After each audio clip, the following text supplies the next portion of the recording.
नमस्कार। ओम शांति। जिंदगी में कई बार हमारे सामने ऐसे मौके आते हैं, ये करूं या नहीं करूं। एक मन कहता है कर लो, अंतरात्मा कहती नहीं, ये तो गलत बात है। फिर मन कहता है कितने लोगों को तो मैंने करते देखा है, अगर मैंने कर लिया तो क्या हुआ। लेकिन कोई सच्चा व्यक्ति होता है, कोई बहुत दृढ़ निश्चय व्यक्ति होता है, वो कभी समझौता नहीं करता ऐसी बातों से। एक व्यक्ति बैंक में पैसे निकालने गए, 1,40,000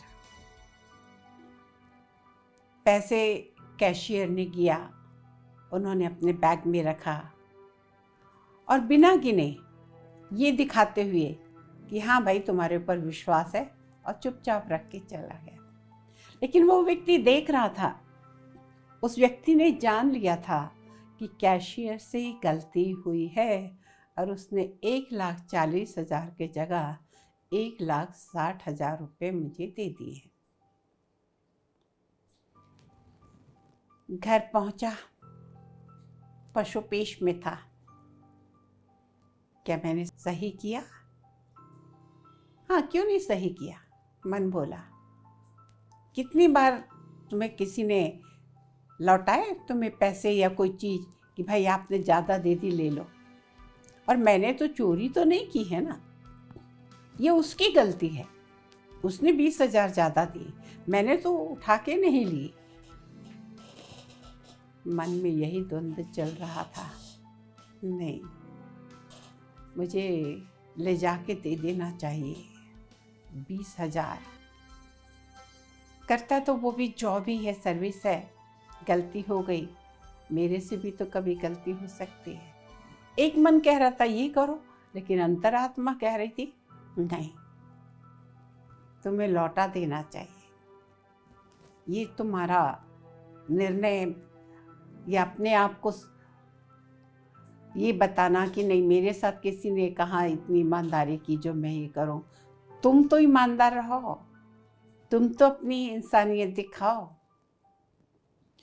और ये सोचते सोचते उसने फाइनल डिसीजन लिया कि नहीं। उसने पैसे 20,000 निकाले, जेब में रखे और जा रहा था। जैसे जैसे वो घर से निकल के आगे बढ़ रहा था, उसके अंदर एक परिवर्तन आ रहा था। उसके अंदर एक खुशी, एक प्रकार का हल्कापन आ रहा था। वो कोई बीमार नहीं था, लेकिन घर तक पहुंचते तक वो खुश था कि मेरे पास 20,000 रुपये ज़्यादा आ गए। लेकिन जब आत्मा और मन की दुविधा चल रही थी, तो उसने मन में सोचा कि नहीं, मुझे दे देना चाहिए। लेकिन तब उस ऊहापोह में, उस द्वंद्व में, जब उसने कहा कि नहीं रख लेता हूँ, तो उसे इतना भारीपन लगने लगा था। रख तो रहा हूँ, लेकिन उसे ऐसा लग रहा था जैसे मैं कई महीने का बीमार हूँ।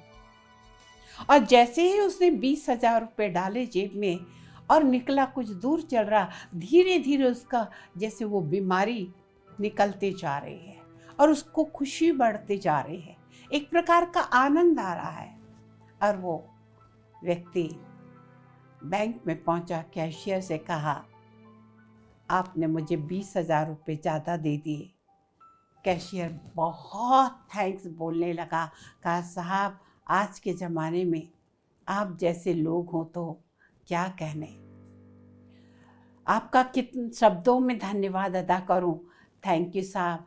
अपने जेब से निकाला 1,000 का नोट और कहा साहब ये 1,000 रुपये रखिए, मिठाई लेकर जाइए मेरे तरफ से, अपने घर में सभी को खिलाइए, आज आपने मुझे बचा लिया।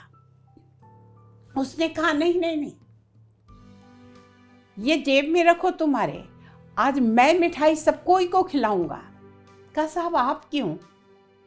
कहा अगर तुम ये 20,000 रुपये नहीं देते तो मेरी ईमानदारी की परीक्षा में मैं पास कैसे होता।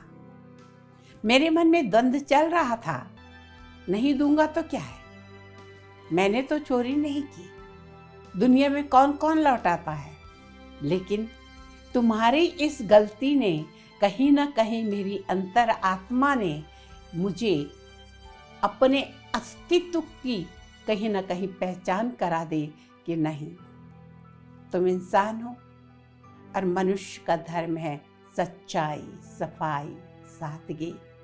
और उस ईमानदारी के कारण उस मेरी परीक्षा में मैं ही पास हो गया, उसके लिए मैं आप सबको मिठाई खिलाऊंगा। और उस व्यक्ति ने सही में जाके मिठाई लाई और बैंक के सभी कर्मचारी और जो भी वहाँ पे आए हुए थे पैसे निकालने, जमा करने, सबको को खिलाई।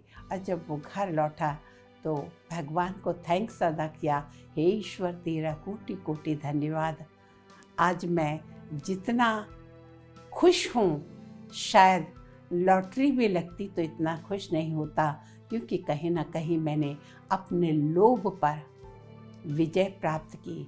आज मैं ईमानदारी के अपने ही परीक्षा में मैं पास हो गया। हमारे साथ भी कई बार ऐसा होता है, कोई ज़्यादा दे देता है, चीज़ ज़्यादा दे देता है, पैसे ज़्यादा दे देता है। हमारा अपने आप से क्या उस समय वार्तालाप होती है, हमारी आत्मा क्या कहती है। एक कहती नहीं ठीक है, एक कहती नहीं है कि ठीक नहीं। दुनिया में ईमानदारी से बड़े कोई धर्म नहीं होता। अगर हम इन छोटी छोटी बातों को अपनी प्रैक्टिकल लाइफ में यूज़ करें, प्रैक्टिकल लाइफ में इन चीज़ों को अप्लाई करें, तो मैं समझती हूँ इस दुनिया में स्वर्ग आने में देर नहीं लगेगी।